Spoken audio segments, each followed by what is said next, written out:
Good evening, everybody. Welcome to the Whitehall City Council meeting of February 20th, 2024. You could all please stand for a moment of silence, followed by the Pledge of Allegiance.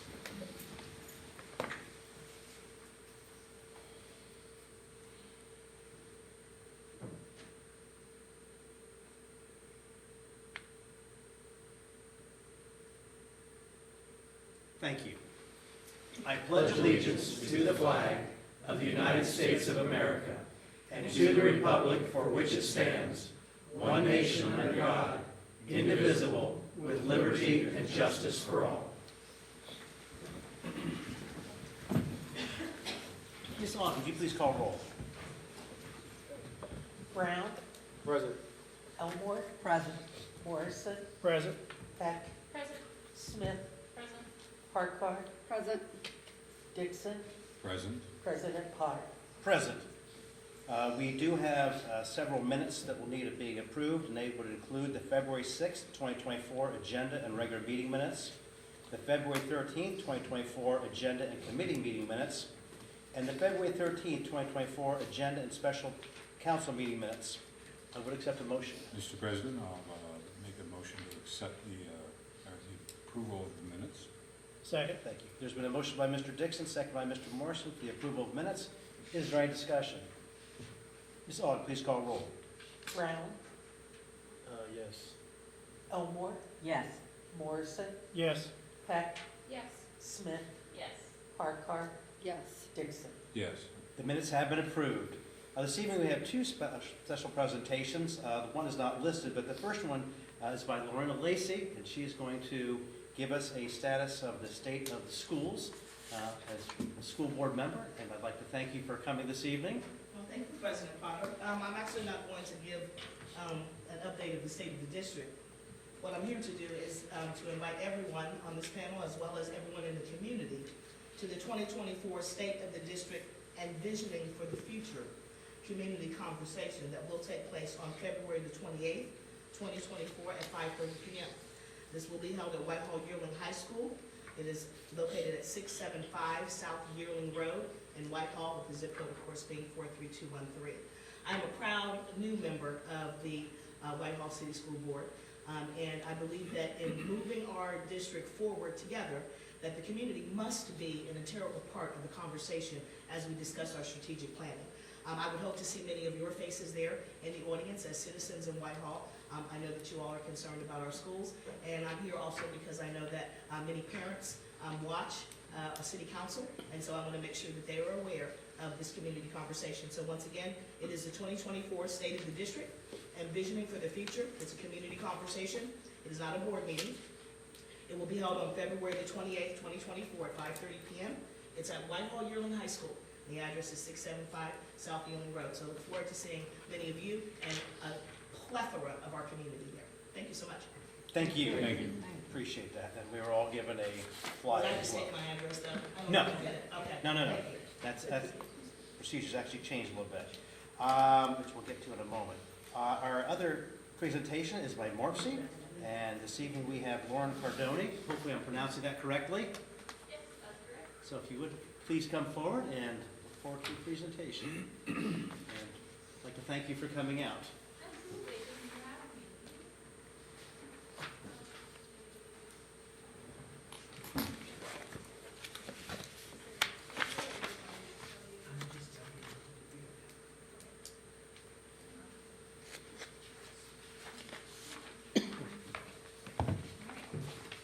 No microphone. Yeah, we don't have a microphone. It sounds like yeah, I can hear myself, so. Okay. That's great, yes. My name is Lauren Cardoni. I am the Active Transportation and Safety Program Manager at the Ohio Regional Planning Commission, or WORC. So I am assisting our team as we travel all around Central Ohio to give these community presentations about where we are currently in the process of updating our metropolitan transportation plan. So I am not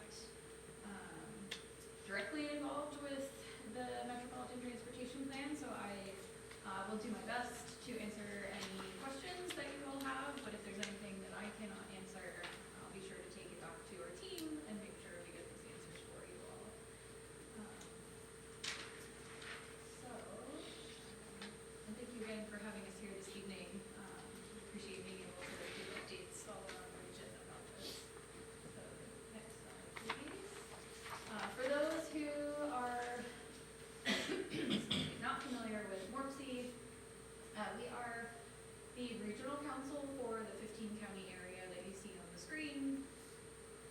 that basically means that we serve as a resource for all the communities in this 15-county Central Ohio region as you look to make decisions about economic growth, development, transportation, environmental sustainability, and related topics.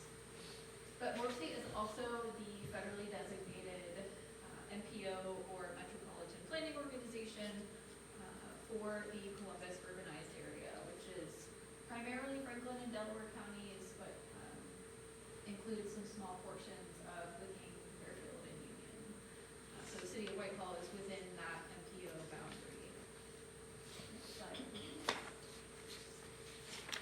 And the services that we provide to the 15-county region, as well as that MPO area, are critical to our communities as you all look to make those decisions and continuously improve the quality of life for your residents. And through the planning processes that we have completed, you may be familiar with these forecasts and projections, but we anticipate the 15-county area becoming a population of over 3 million people by the year 2050. Next slide, please. And that basically means we expect nearly 1 million more people to join our communities throughout that 15-county area. But that also means that we need to be able to accommodate the needed housing for those people, as well as jobs, and be able to accommodate the demand on our transportation system in a way that is sustainable and efficient for our region. Next slide, please. And one of the ways that we do that is by working with our local community partners to understand where each community anticipates growth occurring. So you can see on the screen, we are able to estimate where we expect the most growth to occur, and then also we can extrapolate that out to the expected overall densities throughout the region. So you can see on the left the anticipated or where we expect more growth to occur throughout the region, and then on the right where we see that impacting overall population density. And then on the next slide is a similar story visually for employment. So again, on the left where we anticipate the highest level of growth occurring, and then on the right how that would then impact the overall density of jobs in the region. So all of that ultimately sets the stage for our Metropolitan Transportation Plan, which is specifically for that core MPO area. And this is a long-range transportation plan that helps sort of set a framework for the transportation investments that we plan to make as a region over the next 20 to 30 years. And as the federally designated MPO, we are required to conduct this planning process every 4 years.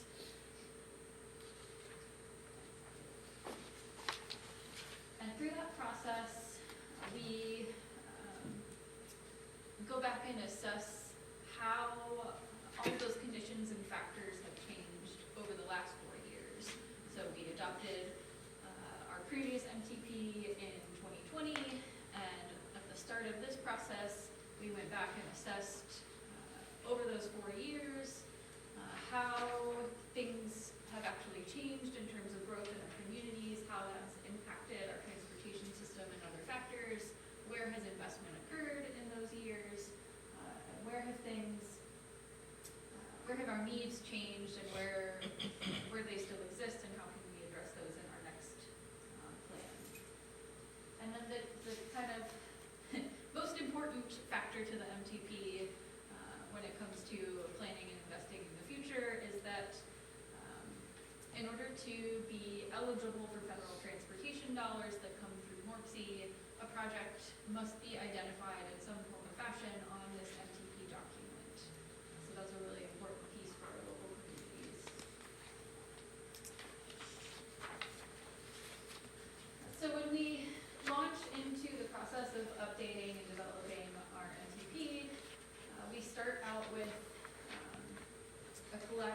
effort to identify goals to help guide that process and the ultimate priorities and strategies that go into the plan, as well as specific objectives and criteria that we hope will help us reach those goals.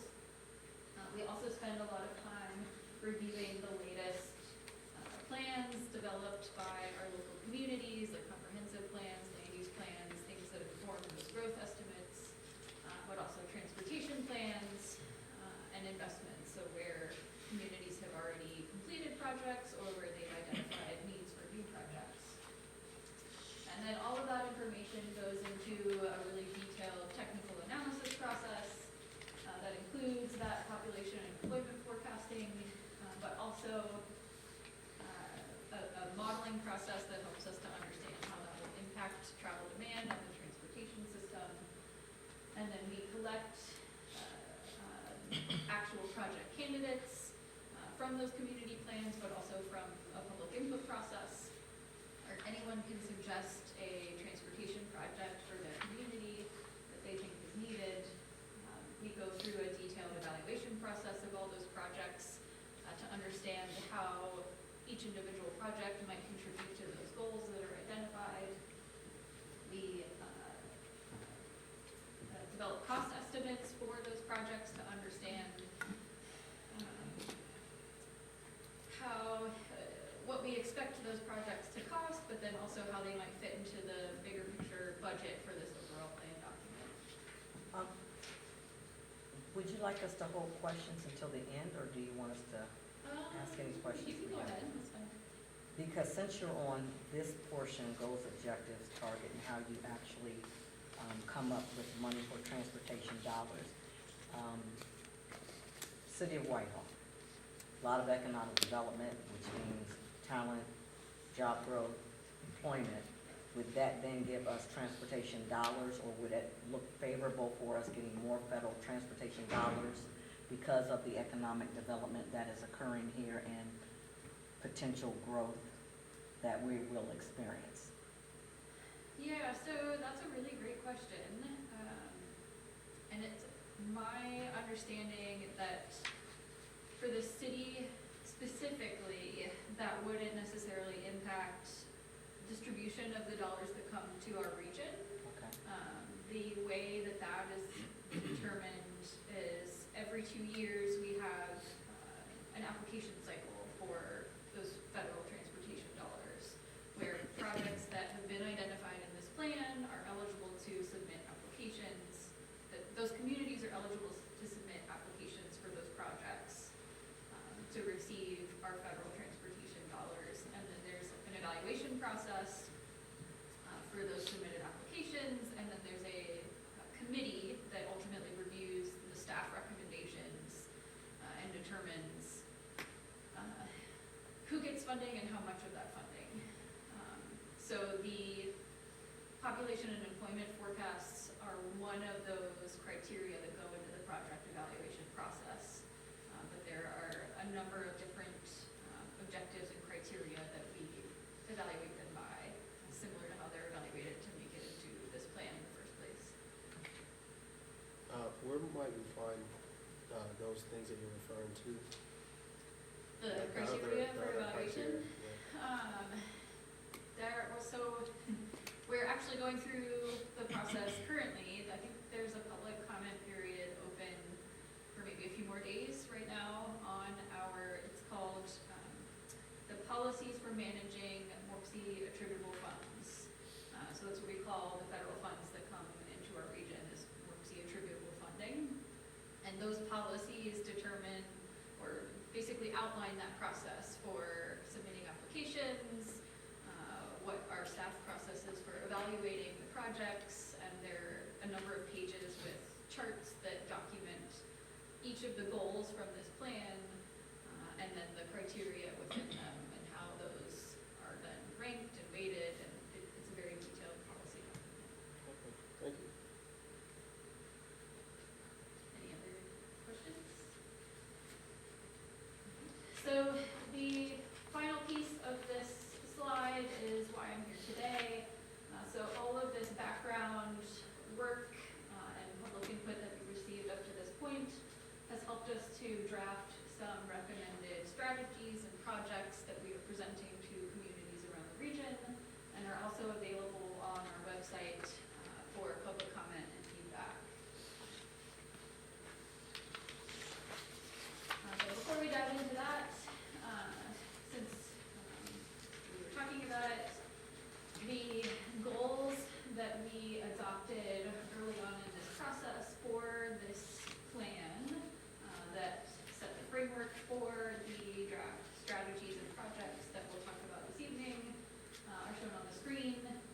So these 6 goals have been, they're very similar to the goals that were adopted for our previous plan, but we worked with our committees and community partners to tweak them a little bit to help us better evaluate our projects and strategies.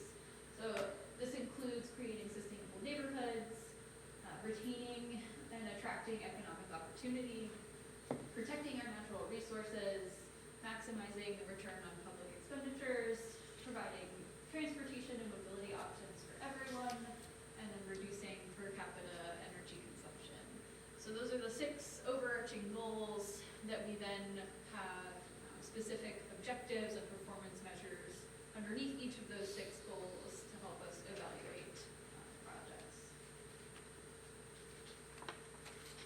So first I'm going to cover the draft strategies, and again, all of this information is available on our website. Currently, we'll be accepting feedback and public comment through the end of March on all of this information.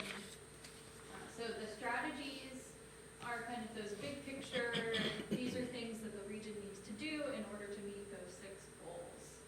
And these are primarily categorized into the 2 buckets that you see on the screen, so either system management or system development. So the strategies that fall under the system management category really focus on those actions that help us to better maintain the transportation system that we have today. So how can we more efficiently manage our resources and maybe come up with more innovative ways to make sure that we're really meeting the mark on maintaining our system. And then the second category is system development. So we know Central Ohio is growing and we need to meet those demands. So how can we do that in a way that is efficient and sustainable? And we recognize that that requires investing in a multimodal transportation system. We heard a lot of feedback throughout the public input process that people want more mobility options to be able to get around the region in different ways. So that is something that is incorporated into these strategies and projects that you'll see. So Question real quick. Question. Within these different infrastructure projects, system management, system development, does one rank any higher than the other, say bike, pedestrian walk, transportation? no, transit? so the strategies are just kind of general strategies, Okay. and there are strategies within each of those subcategories. Okay, So there's no real prioritization of those. thank you. Excuse me, what would be an example of this multimodal connections and hubs? Was that one of the subcategories? Yeah, it was It's the very last. system development, the last bullet point. Back the slide. Awesome. So that, it would typically be, and I'll talk about this again a little bit later, but if you're familiar with the Link Us initiative, so thinking about how we can better combine or integrate our transit system with other modes of transportation. So for instance, POTA has been thinking a lot about creating transit hubs, either very basically thinking about their existing park and ride locations and how they can better connect those to other modes of transportation. So if someone wants to bike to the park and ride, are there amenities available for them to do that and then safely leave their bicycle and use the transit service from there? So that's kind of very basic, but they're also exploring other more innovative opportunities to create these hubs that better enable transfers and transitions between different modes of transportation. Thank you.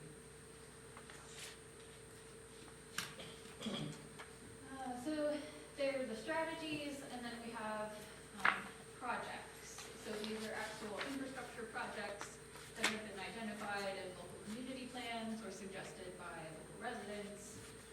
And the ones included in our draft list have all gone through that evaluation process to understand how they might impact those 6 different goals and the objectives within them.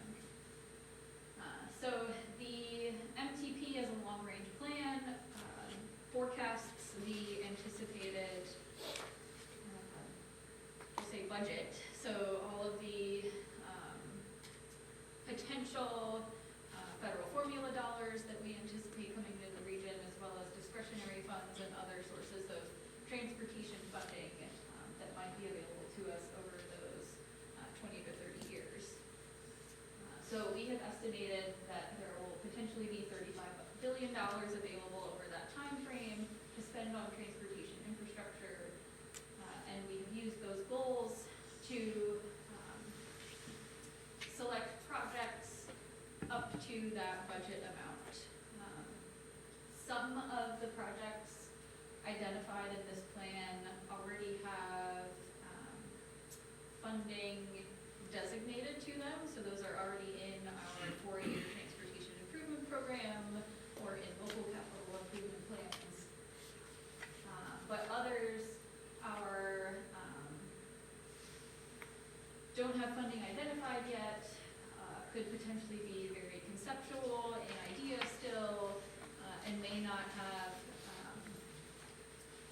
potential for funding until far out in that time frame, 20 to 50 years. So they're all different types of projects at different phases of design and development.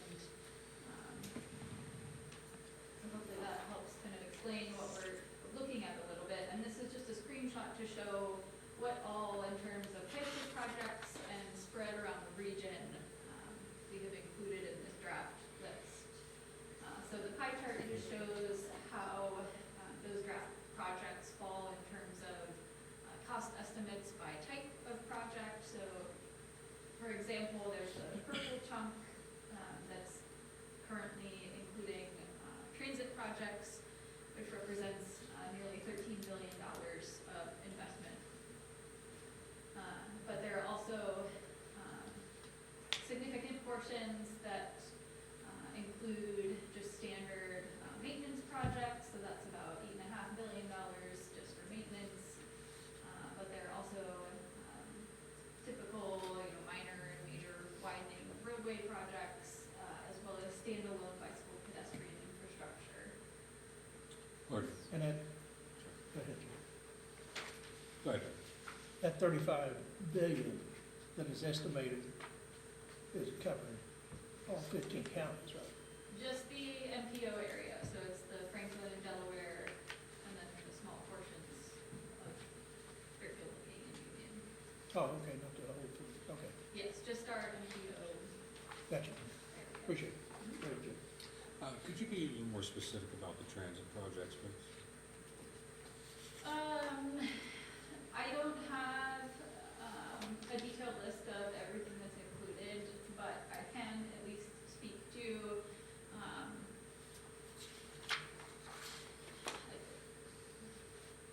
I guess let me walk through this slide and see that answers It's your fine. question. Please, sorry. So I believe that $13 billion piece of the pie chart that you see on the previous slide includes everything that I'll run through here. So there are 3 currently planned bus rapid transit or high capacity transit corridors in the region. These are already in development, including CODA, but also probably including the City of Columbus and other partners. So that includes the Northwest Corridor, the West Broad Street Corridor, as well as the East Main Street Corridor.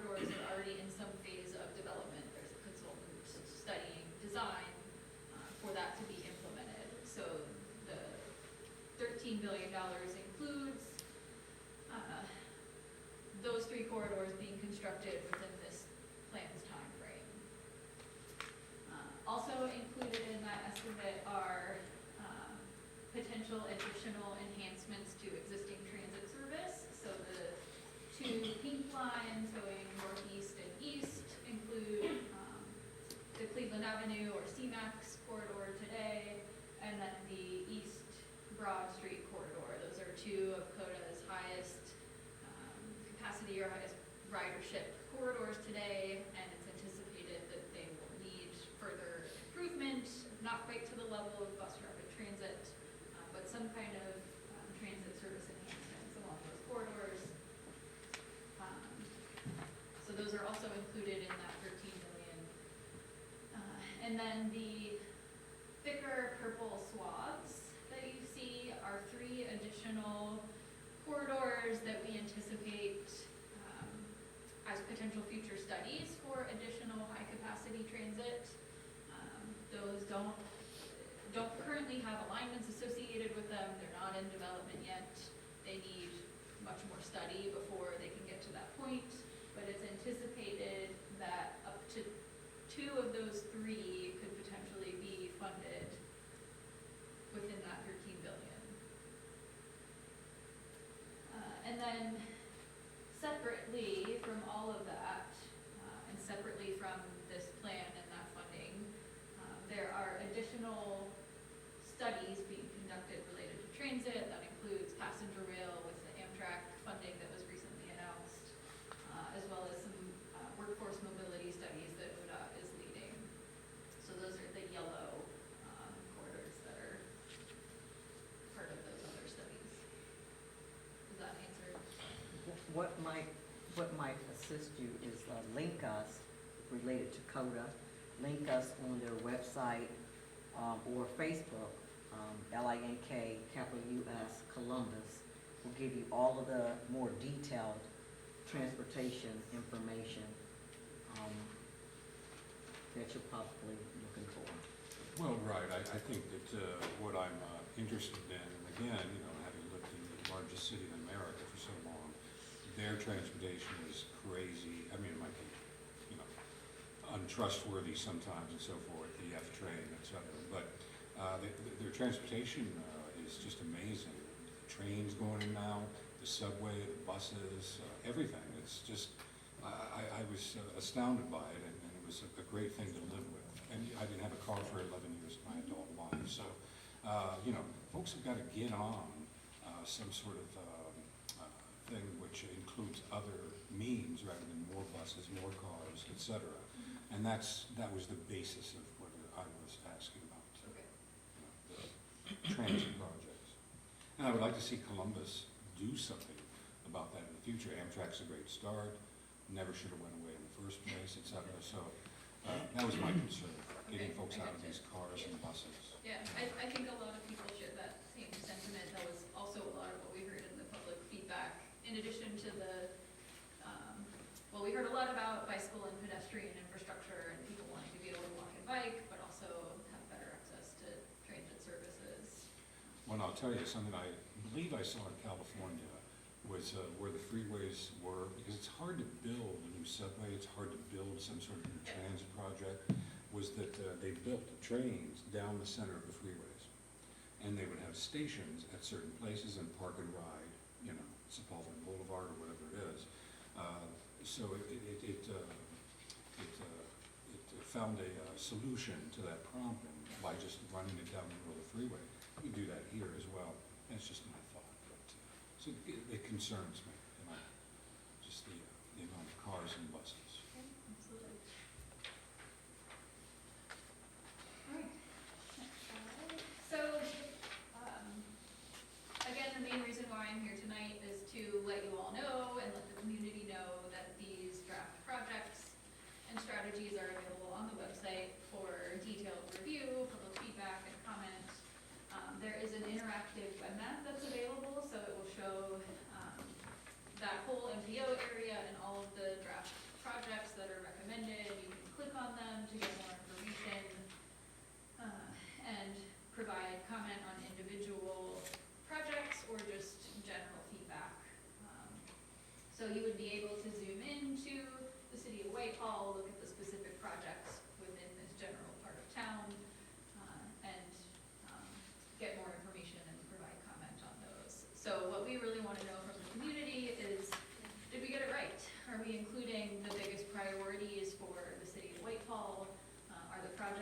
that you want to see happen in your community over the next 20 to 30 years included in here. Again, this is primarily thinking about that federal transportation money, so big dollar projects. They require a local match contribution typically, but these are gonna be those sort of mega projects for our local communities. It looks like, just for reference, for the city of Whitehall, it's a lot of bicycle and pedestrian standalone infrastructure. We've heard a lot from Whitehall about the need for more connections to trails, more access to trails, for recreation and transportation. So a lot of that was included in this area. Quick question. Do you know by chance what the intersection modification is over on Broad and Hamilton? They're doing a lane widening up That I think is there. already funded for widening to add turn lanes and then shared use path Okay. to connect it to Hamilton Road. What's the location if you want to do the drill down on this? To look at the web map, Yeah, it's on Morpsey's webpage. Okay. You go to morpsey.org and just search for the MTP. There'll be there's information about the whole planning Gotcha. process, but there should be a web map link right at the top of that page. and then you may or may not know, just kind of curious, what is the interchange modification there, 270 and Broad? Do you know, if you don't know off the top of your head, I can look it up, that's why I was asking the. Yeah, that one I'm not super familiar with, and to be honest, because this is a long-range planning document, a lot of projects stay in the plan for a long time. Right. So it could be something that ODOT had planned decades ago, Right. and we just keep in the plan until. May not we necessarily be decide- moving, fair enough. Exactly. Okay. yeah. Thank you, like I said, I'll just go to the Morpsey site and look at that. So, just as a reminder, we've spent the last couple of years doing all of this detailed review of documents and analysis of data. We have engaged with the public throughout the process to collect as much feedback as we can. But now we are at the sort of finish line in 2024, where we've got our draft recommendations that we need feedback on before we go to our committees to adopt the plan in May. So that, I'll mention this again later, but that public comment period will be open through the end of March so that we can incorporate all of the feedback into our final document before we submit it. So I mentioned Linked Us earlier, but we just wanted to throw this in here. It is a separate initiative. It has nothing to do with the MTP or this funding. It's actually its own separate proposed funding source. So Linked Us is a regional initiative being led by CODA and the City of Columbus in partnership with Morpsey and many other local and regional stakeholders. And it really represents the potential for a really historic investment in transit and infrastructure to get people to those transit services.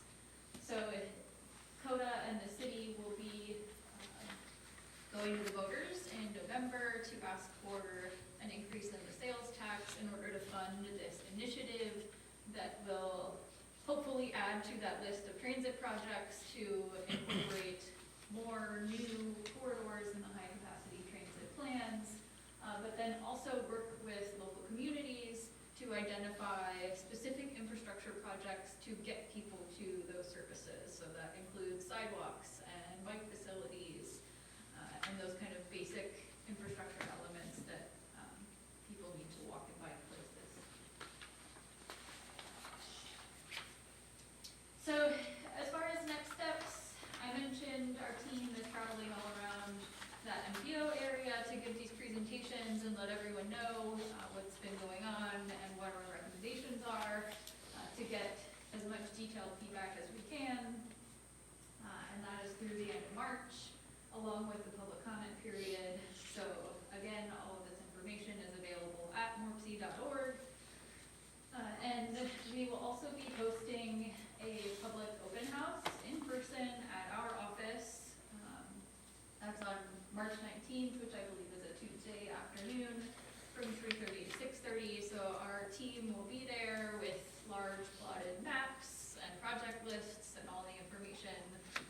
anyone can come in person to review and ask questions of our team. And then, as I mentioned, all the feedback that we receive through this process will be incorporated into that final document before it goes to our committees in May for adoption. And that is all I have for you this evening. Thank you. I have questions. You talked about the numbers forecast. Where do these numbers come from? The Where do you gather them from? population and employment. All the numbers forecasted for the upcoming years and so on. So those, I believe, are based on land use plans. Our data team goes through a really detailed process of reaching out to local communities to update the our GIS layer of land use data. So future land uses, what's anticipated to be in those locations, and then what is a reasonable estimate for future development and what that means in terms of population and employment. That's about my level of understanding of it. I know we have technical memos available on our website as part of the previous plan, and I think also when they completed those forecasts for this plan update, there was a whole process of documenting that that should be available on the website. Okay, I appreciate it. What we've got here and what you presented, what I understand to be, is a grand plan for these numbers forecasted for the future. And let's say they're gonna put this in, and you talk about density and growth and everything else. You know, of course, you know, with population growth comes these things, but, you know, and we've seen this in communities where, you know, we need to suddenly have this development or do these things or whatever. What if people don't want to be a part of this? Because you come here, Morpsey, we all listen, and folks have their thoughts on these matters, but what if the people don't want it? If they reject it? I mean, maybe it's not a question necessarily that you get to answer, but sorry if I'm not making myself clear. But because this is the people's community. This is, the people live here. This is the citizens' city, not ours, not Morpsey's. And maybe while you come to us and others come to us and say, this is what we forecast, this is what we're looking for, et cetera.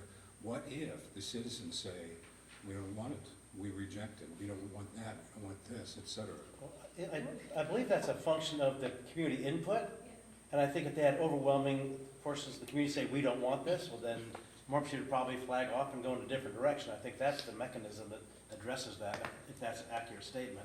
Yeah, and Okay. maybe I didn't highlight it enough through the presentation, but we do have regular public input periods throughout this entire planning process. So that informs everything that goes into the plan, and we collect all of that feedback and use it to, tweak what goes into the final So document. it does shape it, the ultimate outcome of what it's gonna be. And the most specific example would be looking at this proposed project list. If we receive a bunch of feedback from community members that there's a particular project that they're really concerned about, they don't want this project, then that's something that we would take back to the committees and say, look, we're removing this because it's a problem.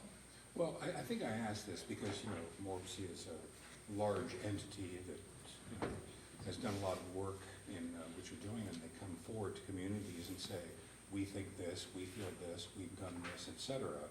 And so they have a certain amount of gravitas that they bring to councils and communities that we should all then listen to and say, oh, that sounds terrific, that sounds wonderful. But it's also met on our part as the representatives of the people with some things that they don't want, that they don't like.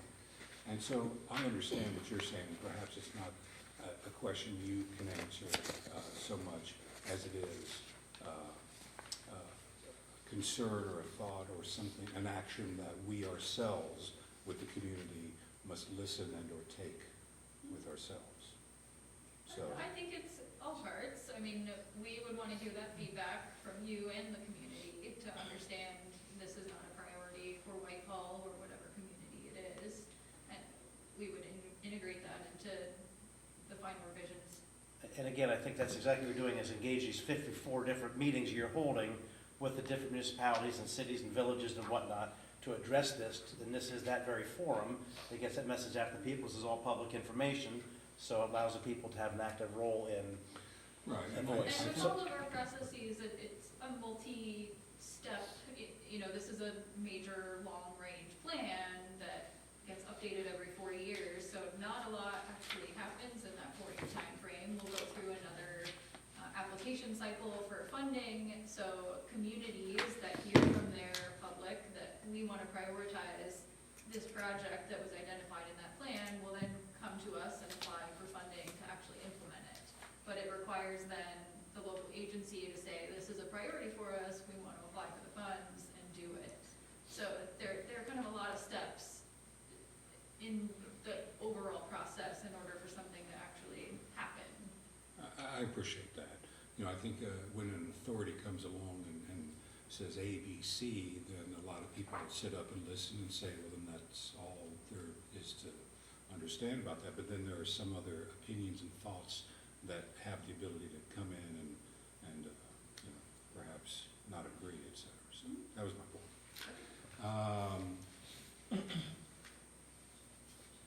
That's it. Thank you very much for coming. I appreciate it. Can I just add something?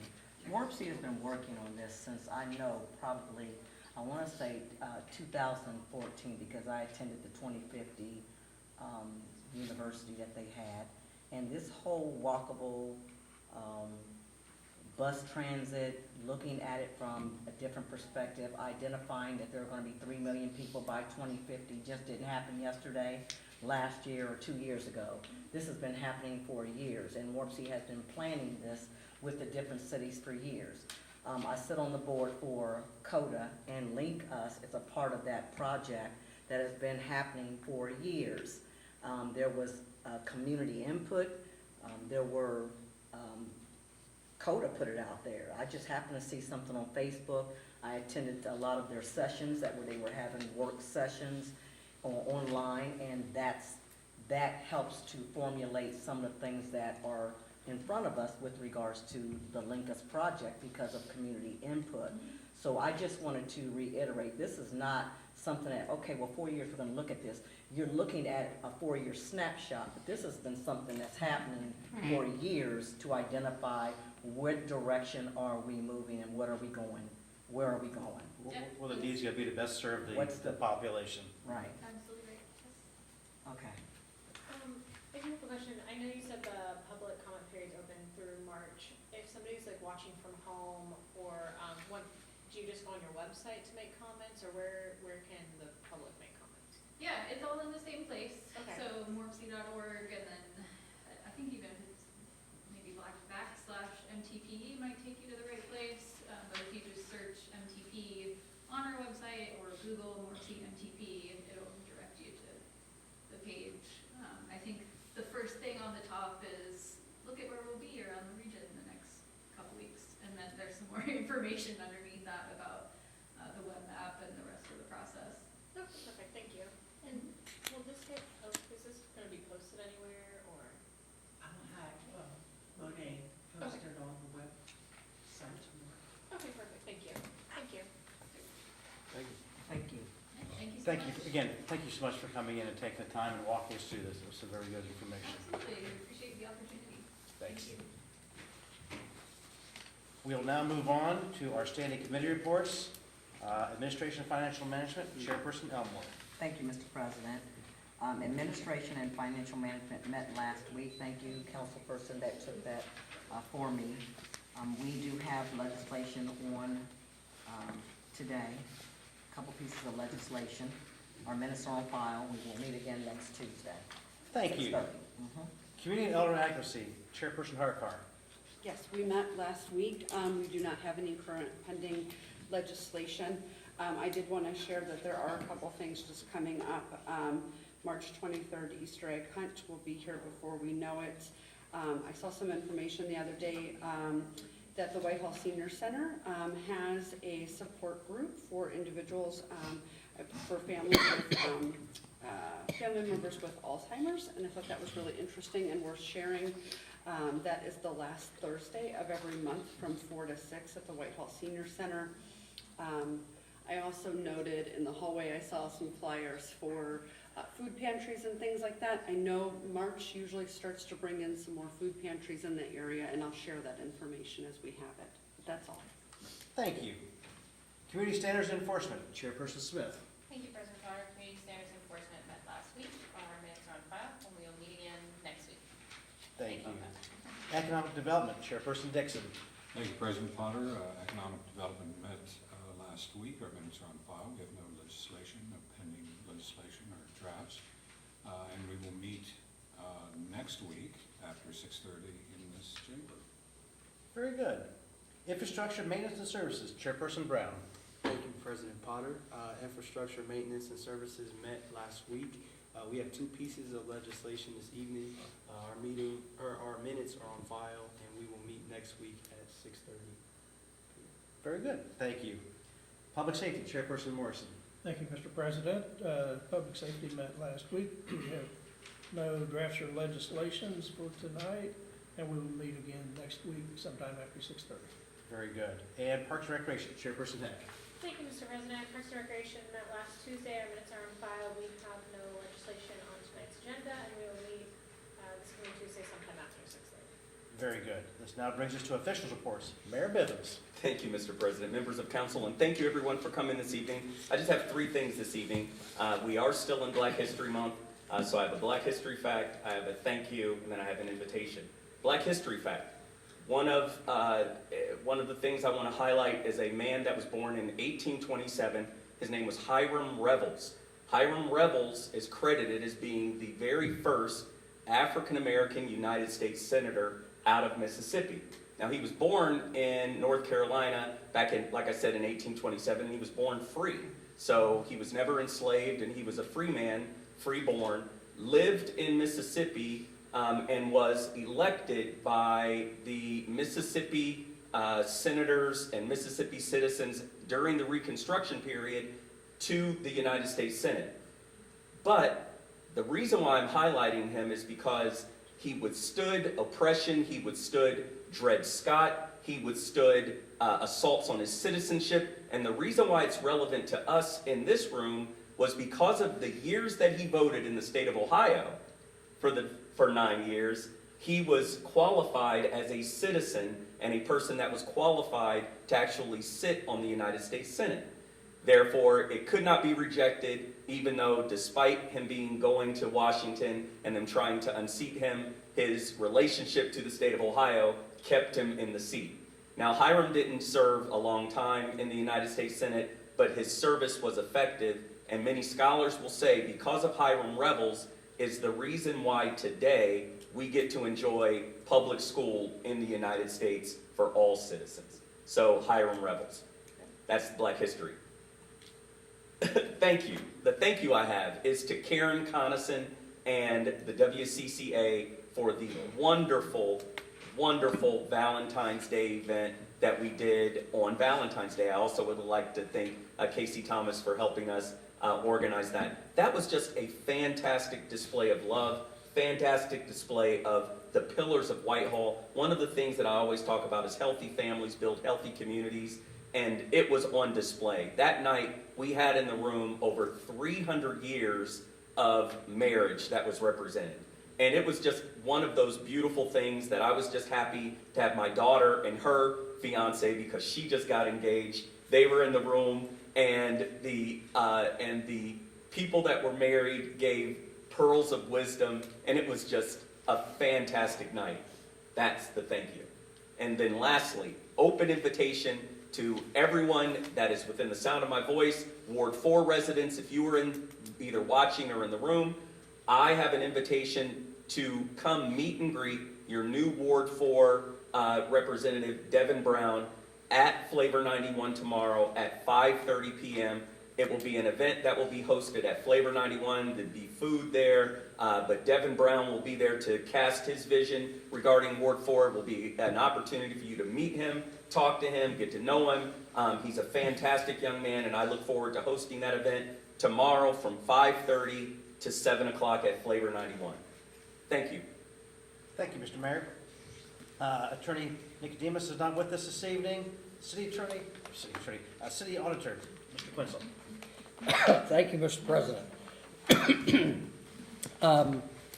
Just wanted to comment that my parents, fortunately, are both still around. They were participants in the Valentine's Day event. They will, in April, will have been married for 70 years. And believe it or not, they came in like third or fourth place in this tally. So it was really something to see. Last week, the Ohio Supreme Court ruled on the Shad versus Alder case. This was brought forth in court in Cincinnati. The crux of the case was that the Buckeye Institute was supporting this, and they were basically stating that during the 2020 pandemic, when the stay-at-home order was issued, and then the governor capped that with there would be no change in municipal income taxes for that period.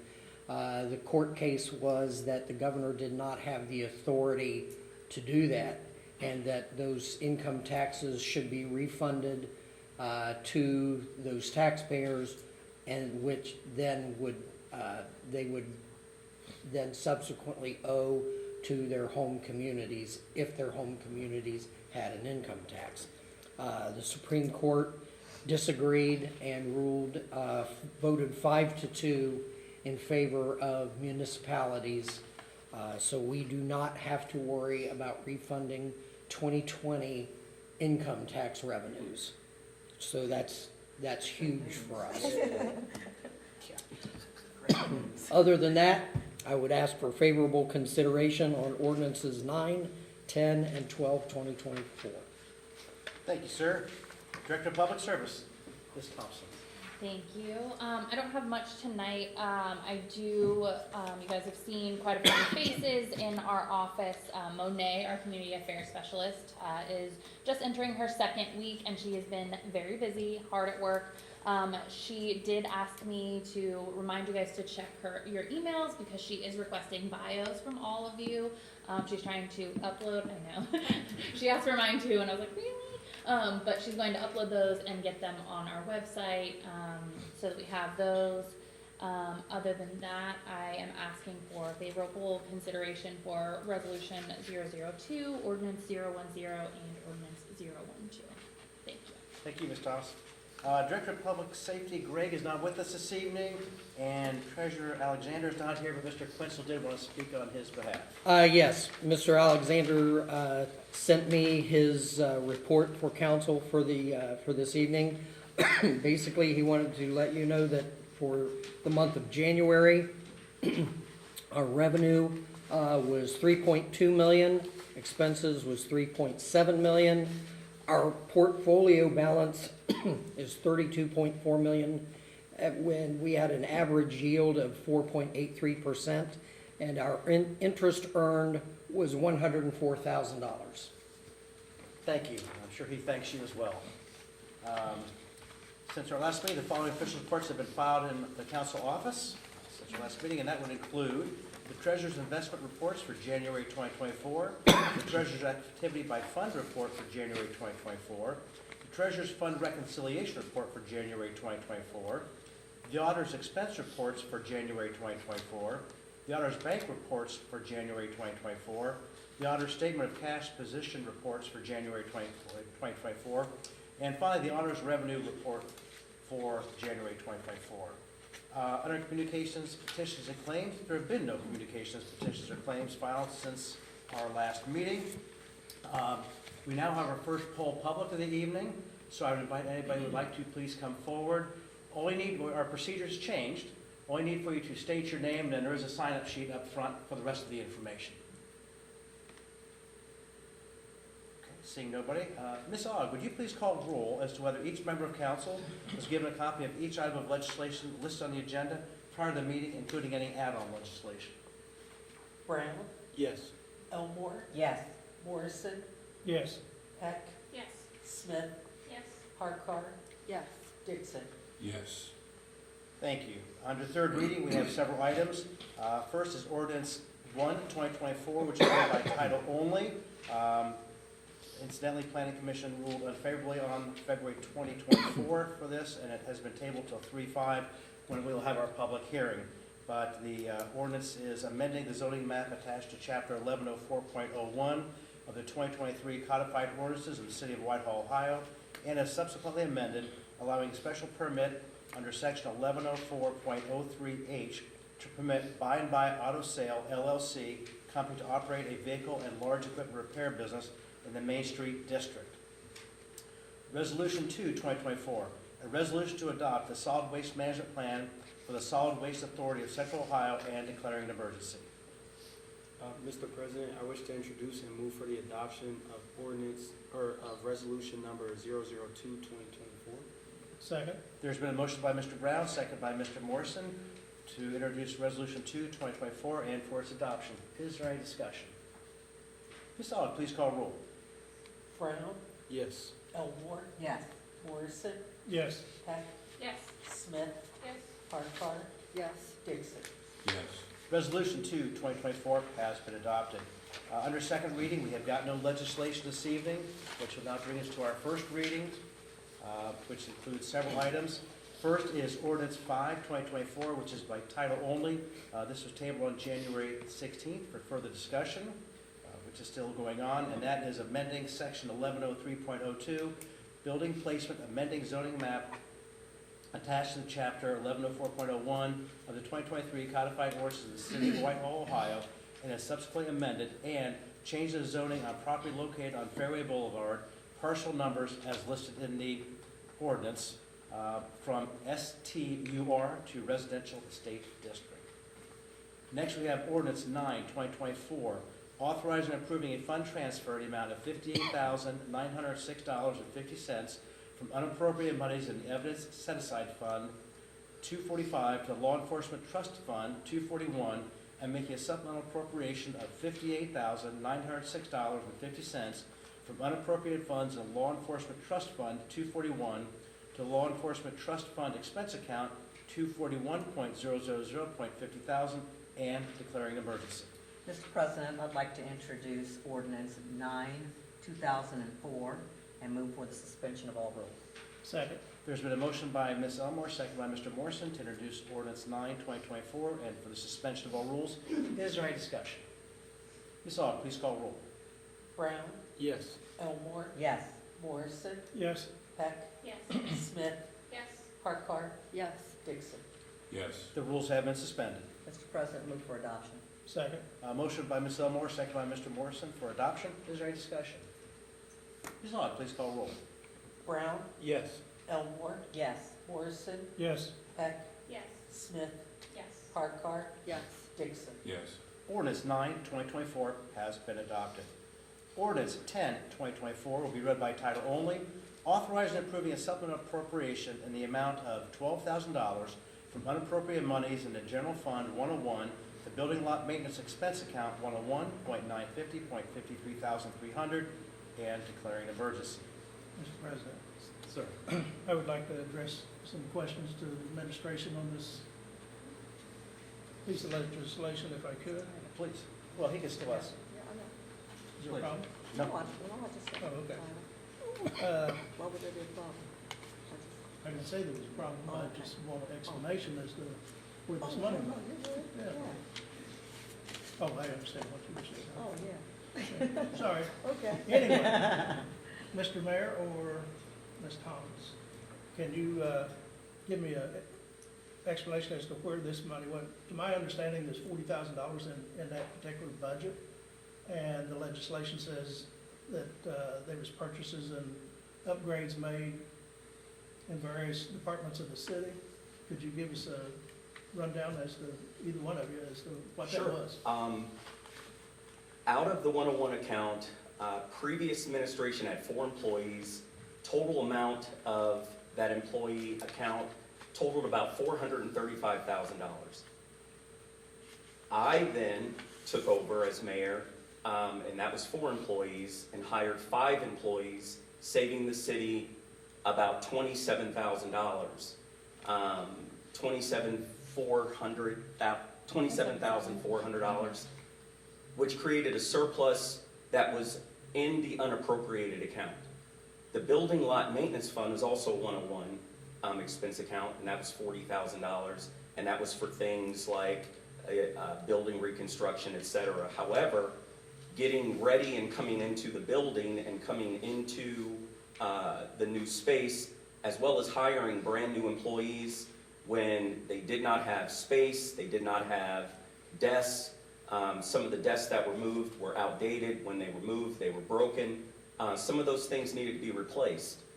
So as a result, there was money that was allocated out of the 101 account, and that was $40,000. However, due to some of the expenses that were necessary in updating the space, as well as looking at the efficiency and operational analysis that was approved back in May of 2023 that talked about the necessity for updating the space and getting it ready for purposes of not just employee morale, but for efficiency, for operations, as well as for customer service. The decision was made to make that investment, not only to update the space and beautify it, but also to get it ready for the new employees so they had a place to sit and had a place in offices for them to actually be able to do the work. That being said, the $12,000 that's being asked from unappropriated money to go into that account has not been used, it has not been spent. It is merely being asked to council to create a buffer for future expenses that we project for purposes of the budget. It is something that is necessary. Ultimately, this is being read by title only. Administration will not be angry whatsoever if council looks disfavorably upon those expenses, although it would be important to note that at least 35 pieces of legislation was proposed to this council in 2023 of twice this amount, and it did not ever receive this type of comment or even public comment from anyone from council to even make this type of explanation. I embrace it. I consider it to be growing pains. I consider it to be something new. However, I would ask members of council, just because we're coming into a new season, have a conversation with me when you come into the building, as you're talking to my staff, as you're talking to anyone that's in the administration. Don't end around me and talk to my staff, especially when I'm in the building. Just come and talk to me, and I'll be able to explain it. Since I'm being asked to talk about this publicly for the very first time without any prior notice, I will welcome any comments, any insight, any understanding, because ultimately this is the city's money. I want the city to operate beautifully. I want the city to operate with efficient customer service. And let me say this, since the building has been modified and updated, I've probably taken about 4 or 5 public meetings with state representatives, with community partners, and they have all made the comments, wow, I cannot believe the direction that Whitehall's going in. I'm looking forward to doing business in the city, and I'm looking forward to increasing our capital budget by bringing in businesses and bringing in income tax to the city. That's it. So the intention was not to end around you. I spoke with Casey today about it. She was the one that presented the legislation. And I asked her at that time, I said, who wants to give me an explanation on this? Well, I said, either's fine. There was no intention of. Right. Well, Mr. Going Morrison, I around was the you with requester of that anything, legislation. Pardon? I was the requester of that legislation. Right. So, And, okay. There was no intention to hide anything from you, or I wouldn't have brought it up here. well, we had time during agenda. We could have talked about it, or you could have come to talk to me when you came into the Well, building. I feel that the public has a right to know. And I respect that, but it was being read by title only, I and to the understand. extent that my answer's adequate, I can update it anytime you want. The intention was not to irritate you.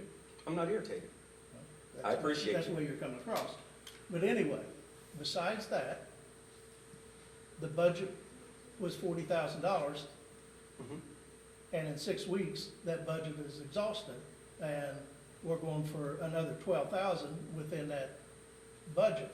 Is that gonna be enough to carry you through the end of the year? That is why the 12,000 is projected to carry us to the end of the year. And to the extent that as we are working together, administration and council, and we have something that comes unforeseen, I am not, and I do not have a crystal ball. There might be a request for more unappropriated money to be expensed from the general fund to this account or maybe other accounts.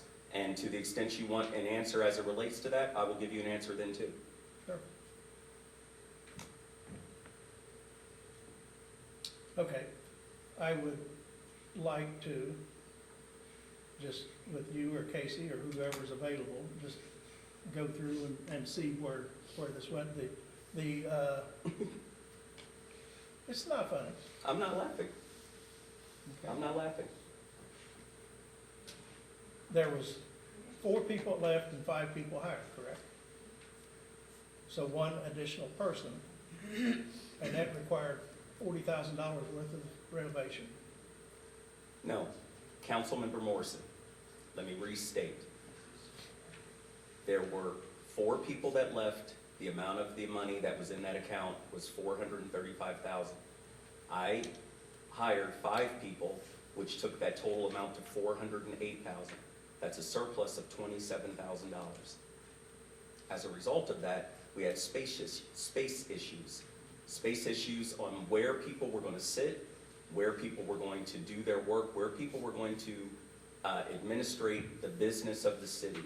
Therefore, there was a decision made to build office space, to get furniture, and to update carpet, update all of the things so that the people that are coming into this building doing the work for the city had a proper and available space to actually do the work.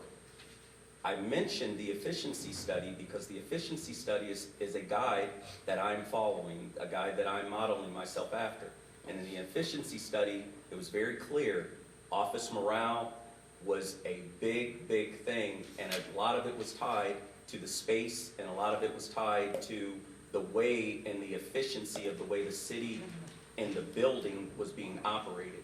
So as the chief executive officer of the city and chief administrator, I made decisions to update, and to the extent that it has impacted morale, let me say in the little short period of time that I've been in the office, employee morale amongst the city and in the building I have not seen it as high as it's been in the 4 week, or in the, 6 weeks that I've been in office. So that was the decision. So then it appears to me that this $40,000 was an insufficient fund in the last budget. I would say so, and remember, council, especially the ones that were not on council until this year, remember the budget that was proposed last year was a budget that was taking into consideration a humongous shortfall that was expected and projected because of DFAS and the lack of employees. So that budget was a very, very tight budget. In fact, I would say the building and maintenance fund in previous years was probably twice the amount that was allocated, if not more, than the budget that we received. And the reason for that was because of DFAS. What I am projecting in the future, and the reason why I said I don't have a crystal ball for the future, is DFAS is back. They're not back at 100%, but they're certainly not where we were. So I'm imagining our general fund and our income from income tax revenue is probably going to be higher than projected, higher than that was projected in the previous budget that was submitted to council. But I don't have those numbers yet, but I am working with the auditor to get those projections. One last question on your earlier comments, as if did you and Casey speak about this prior to the meeting? No, Casey mentioned that you came in and spoke to her about this. Okay, so he was aware of it. I said I will be prepared to speak to whatever extent, but in the future, if you speak to anyone from my staff, and I'm especially in the building, just give me the courtesy of popping in and saying hello. I will. There was no intention there. Thank you. If I may, Mr. Morrison, the changes in the building are not just happening at the mayor's office. My end of the building is also getting some That's renovations. included in the. So yes, yes, sir. legislation, Yeah, if you I remember, we understand. had some damage to a wall from roof leak and the plaster was cracking and it's getting fixed. We're getting a paint job. We're getting some things done on the exterior wall outside of the tax office and expect a couple more changes on the inside of the tax office. I was Thank just you. about to piggyback that, so, yeah, with his, comment, it is City Hall, it's the entire building, it's not just, the mayor's office and the service department. We've done renovations down in the basement as well to accommodate, as well as the tax department, treasurer's office, so. Yes, the legislation covers many departments. Correct. And you'll see that when you read through the legislation, it does list multiple departments. It does. I am more than happy to take any and all of you on a tour to, see some of the things that we've done. I think you'll really I would like to appreciate see it. it. Of course. I'm good. Okay, thank you. Our next piece of legislation is ordinance 11/2024, make a separate appropriation in the amount of $21,000 from unappropriated monies in the General Fund 101, the Programs and Events Expense Account 101.700.58,100, and declaring an emergency. Mr. President, I'd like to introduce ordinance 11/2024 and move for the suspension of all rules. Second? There's been a motion by Ms. Elmore, second by Ms. Heck, to introduce ordinance 11/2024 and for suspension of all rules. Is there any discussion? I would like to ask a question, why this is being declared an emergency. I could probably, sorry, I spoke to, Janet, and I know that she's trying to get the money moved over just because the budget is so tight and it's from Discover, already, so it is already there. It's not like they're just trying to get the money into the correct account. That's why I believe she wanted it done right away. It's already allocated to these events anyway. Yeah, it's already correct? allocated to the events, it's already up there, but that way they're not having to move money around. And as we talked last week, rather than make, I think that they normally do 3 different payments. I think it was, they all consolidate just the one payment of $21,000. So I don't think that the little drips and drabs that came in. So it's not necessarily an emergency rather than what they want. It's to get them not having to wait so long to get it. It's not an emergency, like, you wanna. If I may, the money is sitting in the revenue side of the Parks and Rec account. Council needs to approve it, putting it on the expense side so they can buy things. They can actually start using it. Right. As of right now, it's just in revenue and there's nothing to allow us, I can't write a check for Parks and Rec out of that 21,000 without this legislation. So they just want it over there to get going on things. Yes. not Yes. necessarily An emergency per se. Oh, no, it's not an emergency like they need the whole 21,000, but they Just get that need right in. some of it Yeah. right Okay. now, yes. Thank you. Any further discussion? Ms. Aug, please call roll. Brown, Yes. Elmore. Yes. Morrison, Yes, Heck, Yes. Smith, Yes. Harkart, Yes, Dixon. Yes. Mr. President, move for adoption. Second? There's been now been a motion by Ms. Elmore, second by Ms. Heck for the adoption of ordinance 11/2024. Any discussion? Ms. Aug, please call roll. Brown, Yes. Elmore. Yes. Morrison, yes, Heck, Yes. Smith, Yes. Harkart, yes. Dixon. Yes. Ordinance 11/2024 has been adopted. Our final piece of legislation this evening is ordinance 12/2024, an ordinance amending the water surcharges in section 913.30 sanitary regulations as contained in Title I, Streets and Utilities of Part 9, Streets and Public Services Code of the codified ordinances of the City of Whitehall, Ohio, and declaring an emergency. Before I ask for anybody to make a motion, Mr. Quinzel, could you speak on this? Absolutely. Be happy to. So this ordinance, first off, does not impact the citizens of Whitehall. This has nothing to do with the residential water surcharge that's already been in place since 2021. What we have found is that when that legislation and then the subsequent legislation behind it that raised that surcharge were put into place by Columbus Utilities, we had in our projections included fire protection meters as a part of that, and being able to get that surcharge revenue in order to contract out and repair water lines. What we found happened was that Columbus Utilities did not include the fire protection meters in all of the various meters that they bill for. When we inquired as to why, it was basically, we were told that the prior ordinances did not specify fire protection meters. So that's the whole purpose of this ordinance. All of the rest of the verbiage in this ordinance is completely lifted from the prior ordinance, Ordinance 81, 2022. So we are just specifying so that Columbus Utilities will include the surcharge on the bills that go out for these fire protection meters. Thank you. All right, Mr. President, I wish to introduce ordinance 12, 2024, for adoption. Do you want to suspend the rules? And move for the suspension. What, two functions, so first we suspend. Okay, So, suspend all yeah, so stop there. okay, Second. I got you. Thank you. Yeah. And you're doing fine. There's been a motion by Mr. Brown, second by Mr. Morrison to introduce ordinance 12, 2024, and for the suspension of all rules. Is there any discussion? Ms. Aug, please call roll. Brown, Yes. Elmore, yes. Morrison, Yes. Peck, Yes. Smith, Yes. Harkar, Yes. Dixon. Yes. The rules have been suspended. Mr. President, I move to adopt. Second. There's been a motion by Mr. Brown, second by Mr. Morrison to adopt. Any discussion? Ms. Aug, please call roll. Brown, Yes. Elmore, yes. Morrison, Yes. Peck, Yes. Smith, Yes. Harkar, Yes. Dixon. Yes. Ordinance 12, 2024 has been adopted. This does bring us to our second poll public. Once again, I invite anybody to come forward.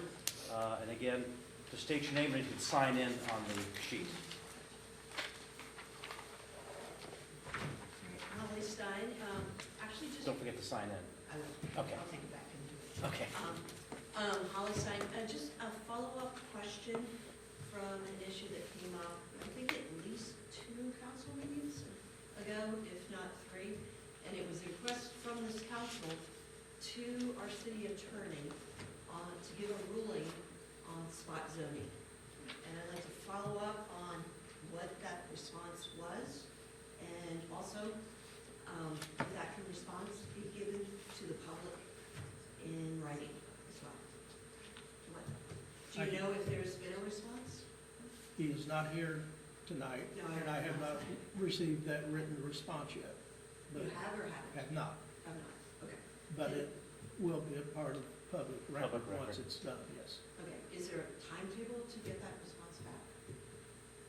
I do not have a specific date, no, but I can ask him. Okay, because I remember, I think it was you who Yes. asked for it as well, Mhm. at least 2, maybe 3 council meetings ago, so just want to follow up on that. And there been a, excuse me, change on with what's going on with litigation and stuff, that he's going to give 2 different responses. One will be for the current situation, and then later, depending on how things turn out, he will give another if we need another. But the decision is the same decision. No, Okay. I guess I'll wait to see what the answer is. we'll have to wait and see what he says, yes. Yeah, because I remember specifically it was a request from this council to You are the correct. city auditor, or city attorney to Yes. have that response. Okay, thank you. Thank He you. will be doing it, yes. Okay. Please. I'll be real quick. Okay. My name is Al Johnson, and one, I want to congratulate you on being on the committee here. First of all, I really appreciate hearing the dialogue, and in the comments that you made, Councilman Morris, I thought they were lucid, clear, and to the point, as well as your response in terms of asking for the courtesy of, meeting with you in person. But as a citizen, I do appreciate having that discussion in front of the people. And though I understand that you have both the right and the authority to say it doesn't have to be titled, I think it was important enough to bring up. And I'm very satisfied with the explanation and the discussion. As a citizen, I thought it was a good example of how this should work. Thank you. Thank you. And also, if you could sign in, thank you. It's a new procedure for all of us, so we'll get there. Anybody else like to come forward? Seeing nobody, I'll now move on to Community Day Board. They're still taking signups for, Parks and Recreation is still taking signups for soccer and for T-ball until the end of March. End of March, okay. Is it just T-ball? T-ball, Little League? yeah, thank you, sorry, I don't know the correct sports It's okay. terminology. No.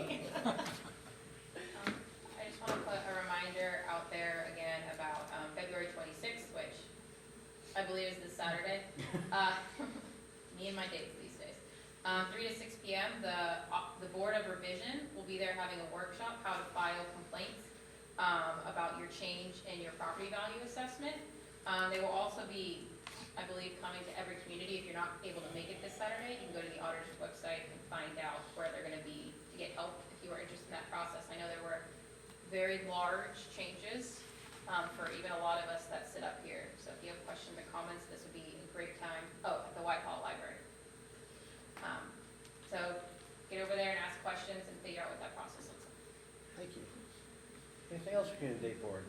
I already shared the Easter egg hunt for March 23rd, but I'll just mention that again because that'll be coming up soon. Better safe than sorry. I appreciate I feel that. like Karen would not forgive me if I didn't mention it. No, and no, she wouldn't. You're exactly right.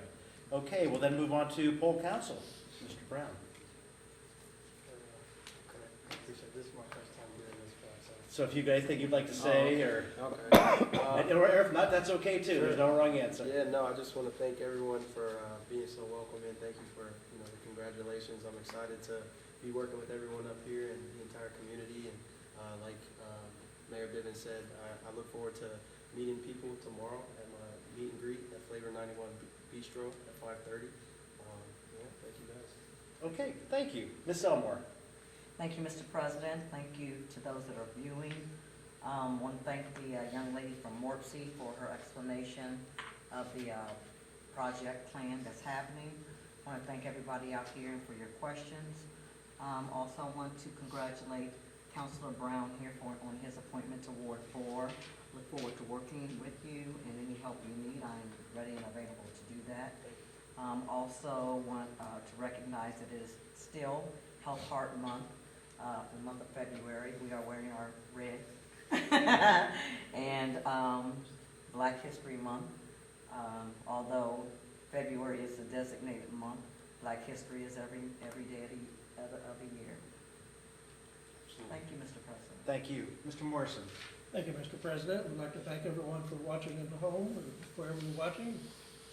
It's good to see more than one person in the audience. Let's keep this up. It's nice to see an audience out here and people participating. Mr. Brown, welcome. Thank you. Look forward to working with you. And everybody have a good day. Thank you. Thank you. Ms. Heck.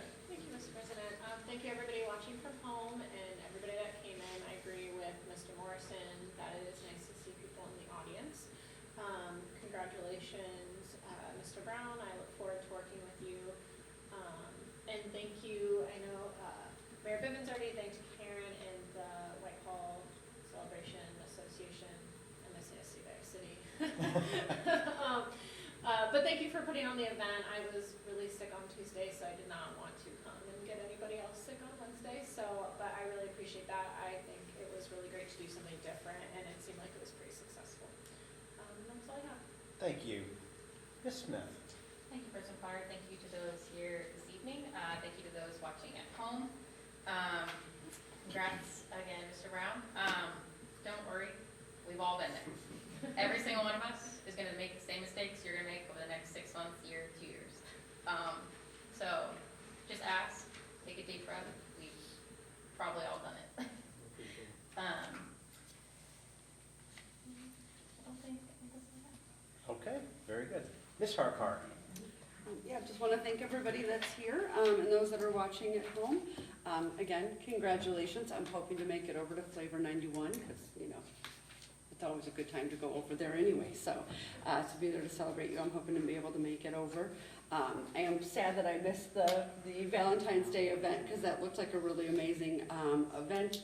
Had a sporting event for my son, so I wasn't able to make it. But congratulations to all of those couples. Did you say it was 300 years? 300 years collectively. Just remarkable, and Yeah. congratulations to the newly engaged couple that was there as well. So that's all I have, but thank you all. Thank you. Mr. Dixon? Thank you, President Potter. Of course, as always, thank you to those watching from home and to all those who came in tonight. I appreciate your presence and I appreciate your participation as well, as always. I want to thank the always fantastic Lorena Lacey for coming in and giving a little heads up on the state of the district and visioning for the future meeting coming up. Thank Ms. Cardoni for coming in with Morpsey. And thank Ms. Elmore, Councilor Elmore, for mentioning the link us. I'll check that out. Congratulations to Mr. and Mrs. Sudak for their 75 years of marriage. That's beyond shocking. I can't imagine such a thing. I went to school with their daughter Lori, so God bless the Sudaks. Congratulations to Mr. Brown on his appointment. Nice to have you with us. Anything you need, please feel free to ask. Always glad to help. Ms. Stein, thank you for coming in. That was my legislation that I brought forward, and I'm eagerly awaiting that legal opinion as well. And Mr. Johnson, thank you for your comments. For a long time, I felt that there wasn't enough spirited conversation, spirited question and answers here on this dais, and particularly for the benefit of the people watching from home or here in the chambers. And so I agree with you on that matter. That's what it's all about. This is a community, Whitehall, we're together on this. We want it to succeed. We all have different points of view. We all have different opinions and so forth and so on. And I think that, there should be a spirit of caring about each other for the community itself. And asking questions and such is just a part of that. This is the process, the branches of government in this great country. I think that's all I have. Thank you all for coming in. Thank you. Then I will just wrap this up, but I would also like to thank Lauren Cardoni for coming in, as well as Lorena. It's always a pleasure to have her in here. Certainly appreciate the public coming out.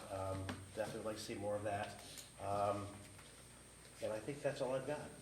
So, if nothing further, I will adjourn this meeting at 8:29.